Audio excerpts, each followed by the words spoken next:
In this video, we will look at how to remove your fork in order to make repairs, adjustments, or replacements. What you'll need is a 4 and 5mm hex key, which can be found in either Birzman's hex key set or T-bar set.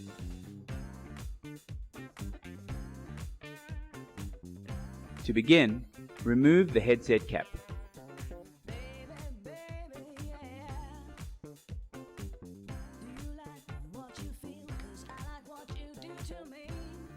Next, loosen the stem bolts on either side of the stem.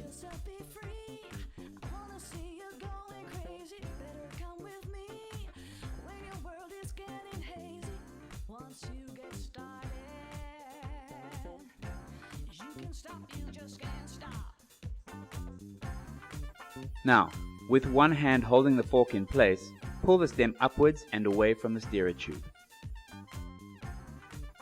Next, remove any headset spacers, the washer, and centering collar.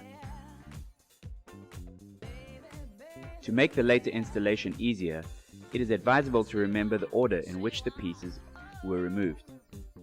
Now, remove the fork from the frame, as well as the upper and lower bearings.